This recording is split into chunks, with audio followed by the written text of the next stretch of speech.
नमस्कार, आप सभी का स्वागत है आपके अपने YouTube channel MS exam point में। दोस्तों, मैं हूं राकेश कुमार और हम देख रहे हैं क्षेत्रफल एवं परिमाप। क्षेत्रफल एवं परिमाप के अंतर्गत आज हम देखने वाले हैं त्रिभुज। देखिए, त्रिभुज का पार्ट फर्स्ट है।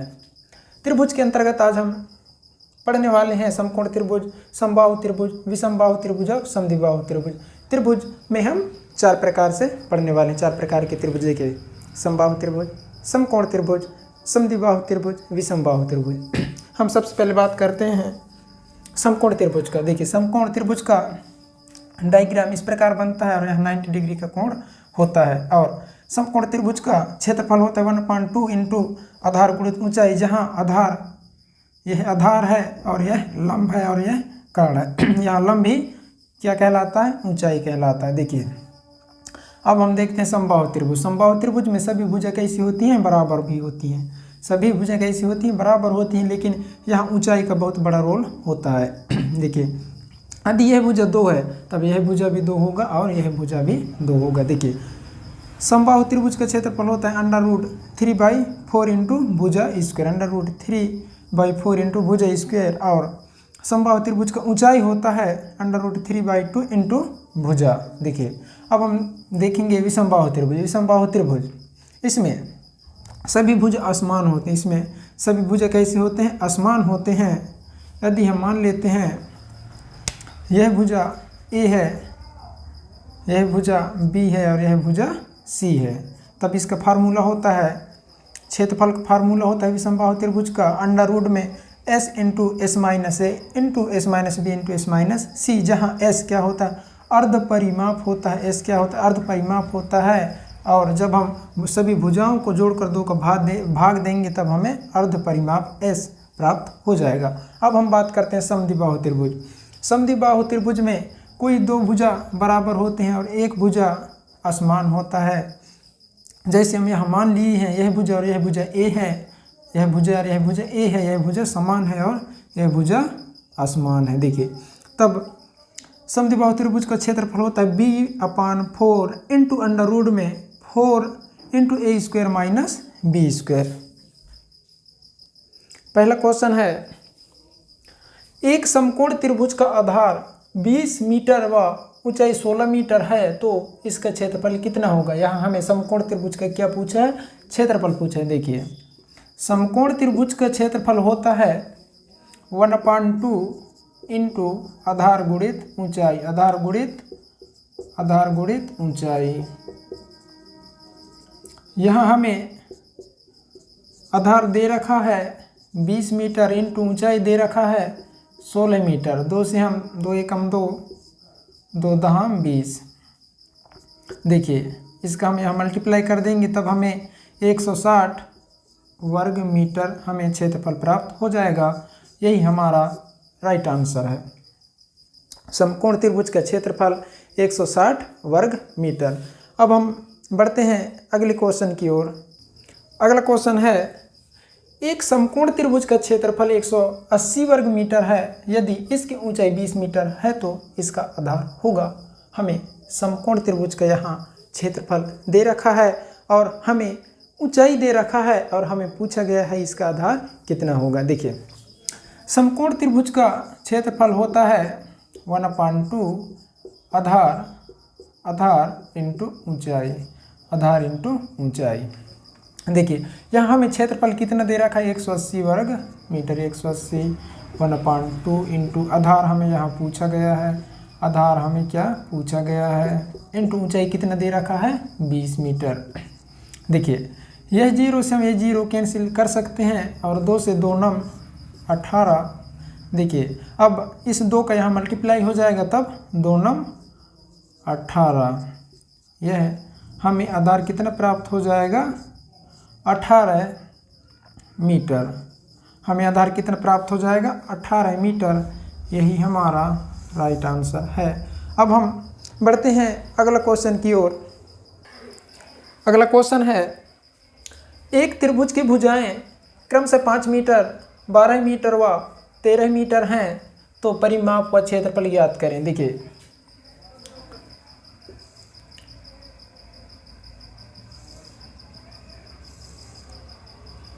यही किया, एक त्रिभुज है त्रिभुज का एक भुजा 5 मीटर है और एक भुजा दूसरा भुजा यहाँ 12 मीटर है और तीसरा भुजा यहाँ 13 मीटर है। देखिए देखने से ही आपको पता चलता होगा कि यह त्रिभुज कैसा त्रिभुज है। यह त्रिभुज विषमबाहु त्रिभुज है। इसमें सभी भुजाएं अलग अलग हैं।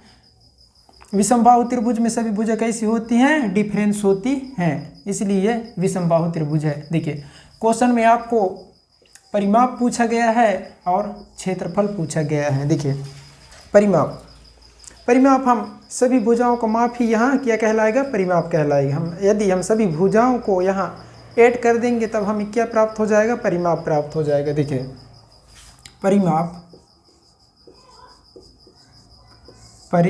देखिए पहला भुजा 13 है, दूसरा भुजा कितना है? 12 है और तीसरा भुजा क्या है? 5। इसे आप ऐड कर दीजिए। 5 2 7 3 10, हासिल 1 1 1 2 और हासिल 1 3। यहाँ हमें परिमाप कितना प्राप्त हो गया है? 30 मीटर। यह हमारा पहला आंसर आ चुका है, परिमाप 30 मीटर। आगे क्वेश्चन पूछता है क्षेत्रफल ज्ञात करें। विषमबाहु त्रिभुज का क्षेत्रफल होता है अंडर रूट में s into S minus A S minus B into में s माइनस सी। देखिए जहाँ s अर्ध परिमाप होता है, यदि हम तीनों भुजाओं को जोड़ दें उसके बाद 2 से डिवाइड करेंगे तब हमें अर्ध परिमाप पता चलता है। देखिए हम सबसे पहले यहाँ अर्ध परिमाप s ज्ञात करेंगे। तीनों भुजाओं का माप क्या दे रखा है? 30 दे रखा है। यदि हम इसमें 2 से डिवाइड कर दें इसे तब हमें क्या प्राप्त होगा? अर्ध परिमाप प्राप्त होगा। 15 दूनी 30। यहाँ हमें कितना प्राप्त हो जाएगा? 15 मीटर। अर्ध परिमाप हमें कितना प्राप्त हो जाएगा? 15 मीटर। देखिए अब विषमबाहु त्रिभुज का क्षेत्रफल होता है अंडर रूट में s into S minus A into S minus B into S minus C.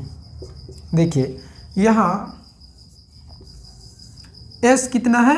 s कितना हमें प्राप्त हुआ है? 15 मीटर। 15 इंटू देखिए s माइनस ए करेंगे हम। मान लेते हैं a क्या है यहाँ? 5। 15 में हम 5 माइनस करेंगे तब हमें कितना प्राप्त होगा? 10। देखिए b s क्या है? 15 है और b क्या है? मान लेते हैं b 12 है। तब हम 15 में 12 माइनस करेंगे तब हमें कितना प्राप्त होगा? 3। s माइनस c, यहाँ c क्या है? 13 है। देखिए 15 से हम 13 माइनस करेंगे तब हमें कितना प्राप्त होगा? 2। देखिए 15 को हम कैसे लिख सकते हैं? 3 5 15। 10 को हम कैसे लिखते हैं? 5 दूनी 10 इंटू 3 इंटू 2। ऐसे इसलिए लिखते हैं क्योंकि हमें अंडर रूट से बाहर यहाँ इन संख्याओं को अंडर रूट से बाहर निकालनी है। देखिए यहाँ हम देख रहे हैं 5 का एक जोड़ा बन रहा है, 3 3 का एक जोड़ा बन रहा है और 2 2 का एक जोड़ा बन रहा है। देखिए यहाँ से एक 5 बाहर हो जाएगा इंटू यहाँ से 2 3 है इसलिए एक 3 यहाँ से बाहर हो जाएगा। देखिए 2 कितनी यहाँ? 2 है इसलिए 2 भी यहाँ से बाहर हो जाएगा। देखिए 5 3 15 15 दूनी 30 वर्ग मीटर। विषमबाहु त्रिभुज का क्षेत्रफल कितना होगा? यहाँ 30 वर्ग मीटर। यही हमारा राइट आंसर होगा। अगला क्वेश्चन है एक समबाहु त्रिभुज की भुजा 16 मीटर है तो इसका परिमाप व क्षेत्रफल ज्ञात करें। देखिए एक ऐसी त्रिभुज है, समबाहु त्रिभुज है। यदि एक भुजा 16 मीटर है तब सभी भुजा क्या होंगी? 16 मीटर होंगे। देखिए क्वेश्चन में हमें क्या पूछा है? सबसे पहले परिमाप निकालने के लिए पूछा गया, उसके बाद क्षेत्रफल। देखिए परिमाप दोस्तों परिमाप क्या होता है? सभी भुजाओं का माप ही परिमाप कहलाता है। यदि हम सभी भुजाओं को जोड़ दें तब हमें परिमाप प्राप्त हो जाएगा। और यहाँ कितनी भुजा हैं त्रिभुज का? 3 भुजा होते हैं। देखिए 3 भुजा होते हैं इसलिए 3 इंटू सभी भुजा बराबर होते हैं इसलिए हम 3 इंटू कितना करेंगे? एक भुजा कितना दे रखा है यहाँ? 16, इसीलिए इसे हम मल्टीप्लाई कर देंगे। 16 तिया 48 मीटर हमें क्या प्राप्त हो जाएगा? परिमाप। समबाहु त्रिभुज का परिमाप हमें कितना प्राप्त हो जाएगा? 48 मीटर। देखिए अब हम क्षेत्रफल ज्ञात करेंगे। समबाहु त्रिभुज का क्षेत्रफल होता है √3/4 इंटू भुजा स्क्वायर। देखिए √3/4 इंटू √3/4 इंटू भुजा कितना दे रखा है 16 इंटू 16। देखिए 4 चौके 16। देखिए 16 चौके 64 इंटू √3 वर्ग मीटर। हमें समबाहु त्रिभुज का क्षेत्रफल कितना प्राप्त हो गया है 64 इंटू √3 वर्ग मीटर। 64 √3 वर्ग मीटर, यही हमारा राइट आंसर है। अब हम देखते हैं अगला क्वेश्चन। अगला क्वेश्चन है एक समबाहु त्रिभुज की भुजा 8 मीटर है तो ऊंचाई ज्ञात करें। देखिए यहाँ हमें भुजा दे रखा है। समबाहु त्रिभुज का सभी भुजा कैसी होती हैं, बराबर होती हैं। देखिए हमें यहाँ क्या पूछा गया है, ऊंचाई पूछा गया है। देखिए समबाहु त्रिभुज का ऊंचाई होता है, समबाहु त्रिभुज का ऊंचाई होता है √3/2 इंटू भुजा, इंटू क्या होता है भुजा। देखिए √3/2 इंटू भुजा की क्या दे रखा है 8 दे रखा है। 2 एकम 2, 2 चौके 8। देखिए 4√3 वर्ग मीटर में आएगा। क्षेत्रफल वर्ग मीटर में आता है, बाकी सब मीटर में आएंगे। मीटर, यही हमारा राइट आंसर है। एक समबाहु त्रिभुज का ऊंचाई यहाँ हमें कितना प्राप्त हो गया है 4√3 मीटर। अब हम देखते हैं अगला क्वेश्चन। अगला क्वेश्चन है एक समकोण त्रिभुज का क्षेत्रफल 120 वर्ग मीटर है। यदि इसका आधार 15 मीटर है तो इसकी ऊंचाई ज्ञात करें। देखिए यहाँ हमें ऊंचाई पूछा गया और कैसा त्रिभुज है समकोण त्रिभुज। देखिए समकोण त्रिभुज का क्षेत्रफल होता है 1/2 आधार गुणित ऊंचाई। देखिए यहाँ हमें क्षेत्रफल दे रखा है 120 मीटर इक्वल 1/2 इंटू आधार हमें क्या दे रखा है 15 मीटर और हमें क्या पूछा है ऊंचाई। देखिए यहाँ हम देखिए इसे हम डिवाइड कर देते हैं 15 एकम 15